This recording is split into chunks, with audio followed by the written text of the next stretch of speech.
Graça e paz, meus irmãos. Um ótimo dia, uma boa tarde, uma boa noite a você que está ouvindo esse devocional. Vamos juntos meditar a palavra de Deus. Tome a sua Bíblia ou acesse a sua Bíblia e vamos meditar a palavra desse Deus maravilhoso. Louvai ao Senhor porque Ele é bom, porque a sua benignidade dura para sempre, meu irmão. Mais um dia, mais uma oportunidade. E a palavra que nós vamos meditar se encontra no livro de Josué, capítulo 1, o versículo 8 e o versículo 9. Novamente, Josué, capítulo 1, versículo 8 e versículo 9. Vamos ao texto. Não se aparte da sua boca o livro desta lei. Antes medita nele dia e noite, para que tenhas cuidado de fazer conforme tudo quanto nele está escrito. Porque então farás prosperar o teu caminho, e então prudentemente te conduzirás. Não te mandei eu? Esforça-te e tem bom ânimo, não pasmes, nem te espante, porque o Senhor teu Deus é contigo, por onde quer que andares. Aleluia, meus irmãos. Glória a Deus. O livro de Josué, capítulo 1, inicia com Josué pranteando, uma vez que o capítulo 34 de Deuteronômio, nós vemos no versículo 7, capítulo 34 de Deuteronômio, era Moisés de idade de 120 anos, quando morreu. Os seus olhos nunca se escureceram, nem perdeu o seu vigor. Então, no capítulo 34 de Deuteronômio, nós vemos o momento a qual Moisés é levado a Deus. E agora, o capítulo 1 inicia com um diálogo. O diálogo de Josué com Deus, de Deus com Josué. Esse capítulo é muito conhecido por conta do versículo 5 e do versículo 6, que diz: ninguém se sucederá diante de ti todos os dias da tua vida. Como fui com Moisés, assim serei contigo. Não te deixarei, nem te desampararei. Versículo 6. Esforça-te e tem bom ânimo, porque tu farás a este povo herdar a terra que jurei aos seus pais lhe daria. Josué está pranteando, e da mesma forma que no versículo 5, Deus fala que seria com Josué, da mesma forma que foi com Moisés, nós já vemos isso no primeiro versículo. Porque o povo nunca ouviu a voz de Deus. O povo teve uma experiência com Deus. Ali no capítulo 20, quando Deus entrega os 10 mandamentos, no capítulo anterior, capítulo 19, nós vemos o povo tendo uma experiência com Deus, uma teofania. E eles ouvem sons de buzina, de trovões, muito barulho, que chega a amedrontar aquele povo. E eles dizem: não, fale você, Moisés, com o Senhor. Então o povo nunca havia ouvido a voz de Deus. Aqui nós vemos Deus já falando com Josué. Olha que coisa linda. É por isso que no versículo 5 ele diz: da mesma forma como fui com Moisés, assim serei contigo. E o texto inicia um diálogo. Agora, se outrora Josué precisava que Moisés falasse com ele o que Deus estava comunicando, agora Josué já estava tendo um diálogo face a face junto a Deus. Olha que coisa linda. E o versículo 8 que nós estamos meditando, a parte B, diz o seguinte: porque então farás prosperar. Nos dias de hoje, o que todos os irmãos buscam é prosperidade. Só que quando nós nos deparamos com a prosperidade, é muito relativo. A exemplo das pessoas que dizem: você precisa vencer na vida. Mas, meus irmãos, pense aí, o que é vencer na vida? Será que vencer na vida é ter uma conta bancária recheada? Será que vencer na vida é frequentar os lugares badalados, os lugares chiques? Não, nada contra, se você tem estrutura para isso. Mas será que isso é prosperidade?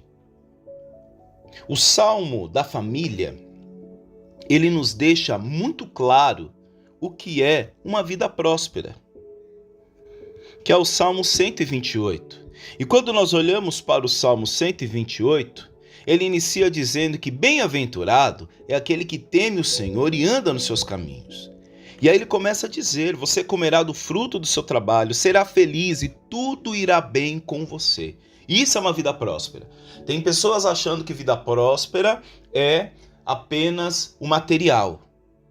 E meu irmão, não coloque a sua esperança no material, pois a palavra mesmo diz que não há nada debaixo dessa terra a qual o ferrugem e a traça não irá corroer.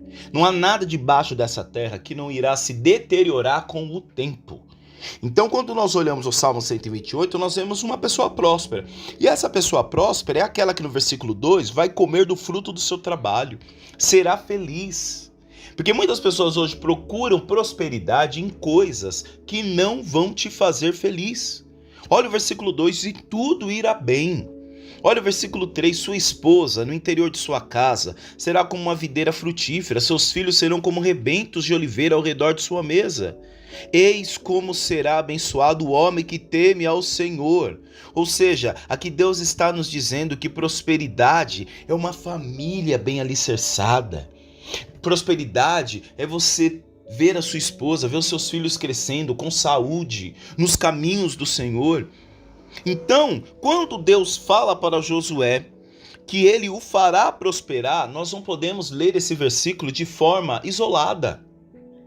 Primeiro, nós temos que entender que o que irá prosperar é o projeto de Deus. E aliás, meus irmãos, diz a palavra do Senhor que seca o galho, murcha a flor, mas a palavra do Senhor permanece para sempre.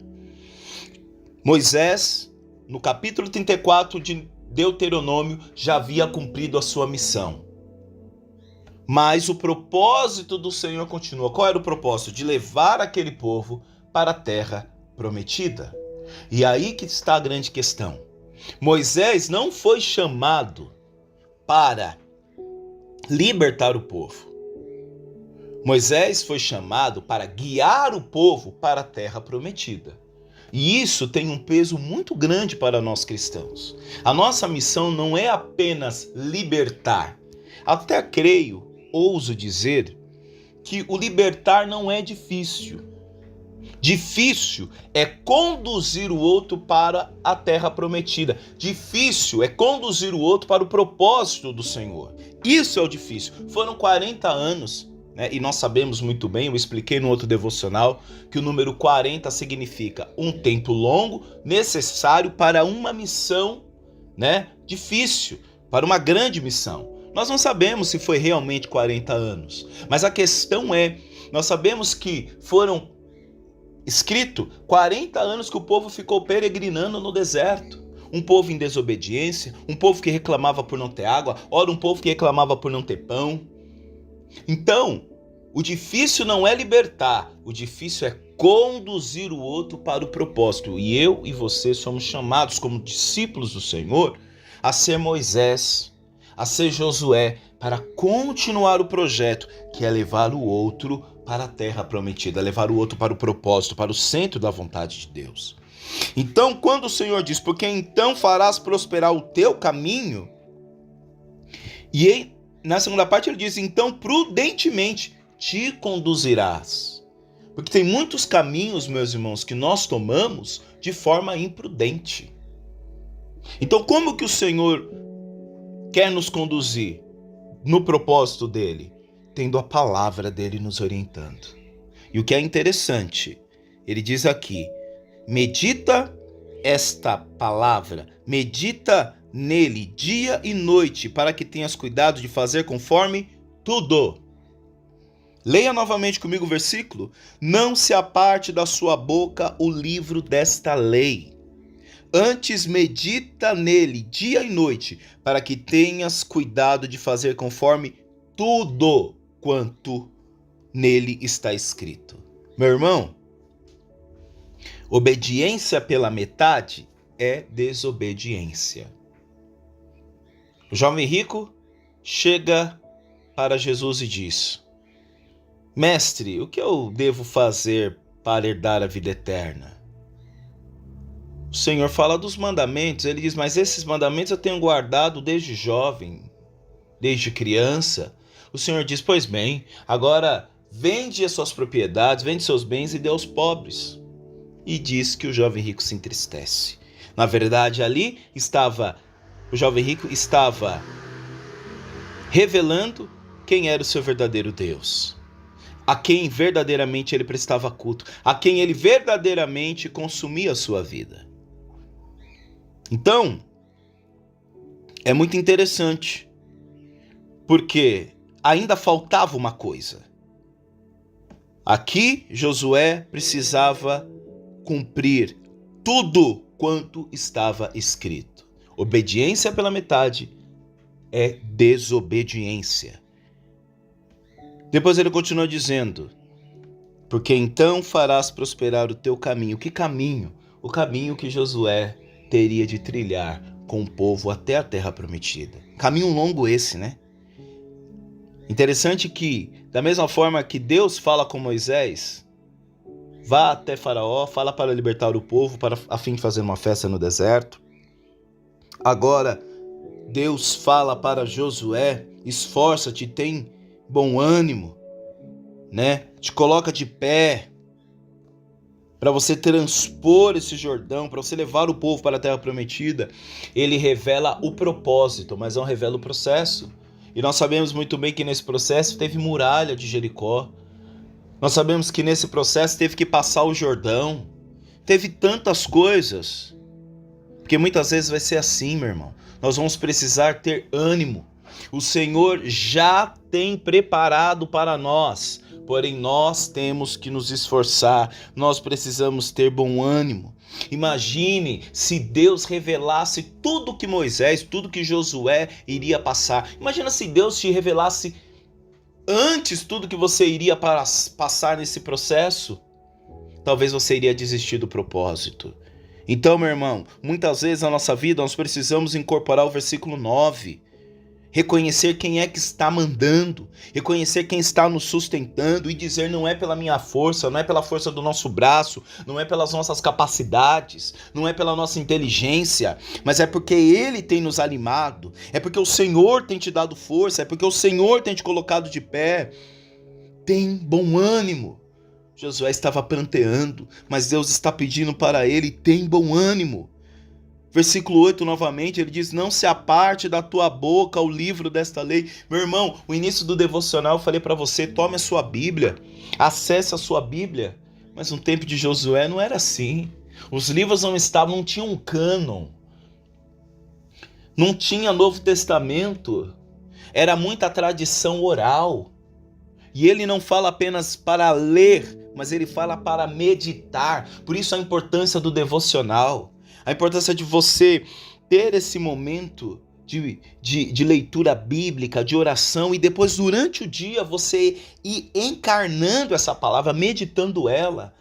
Depois, quando nós formos para a nossa vida secular, lá no trabalho você está pensando nisso que Deus falou para Josué, do chamado, do propósito, de não desanimar, de ter bom ânimo. É você lavando a louça, é você educando seus filhos, indo buscar a esposa no trabalho, buscar o filho na escola e pensando, meditando esse versículo.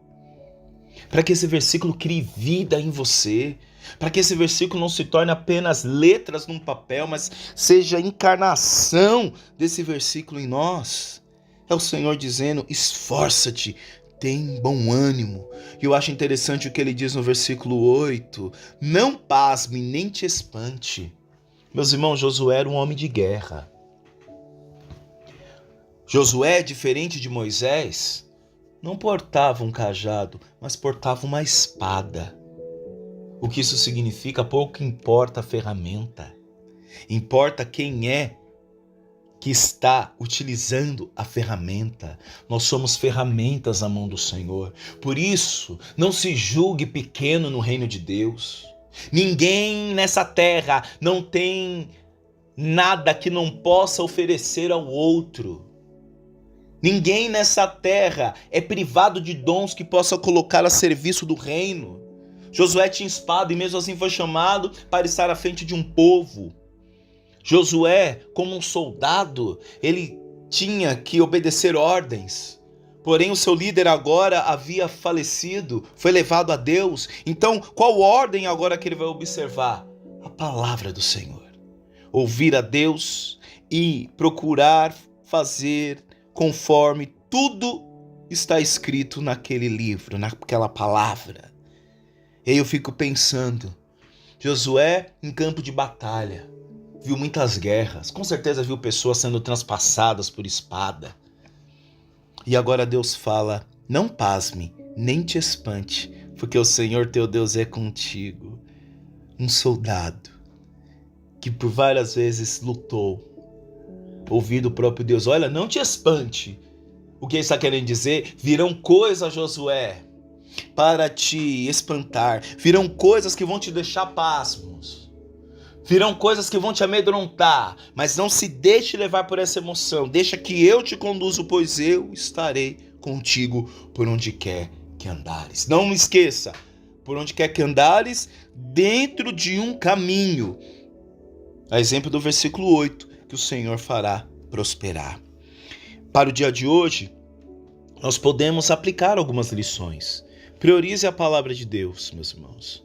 Este texto, ele quer trazer o ensinamento que a Bíblia não deve ser apenas lida, mas também falada e meditada constantemente.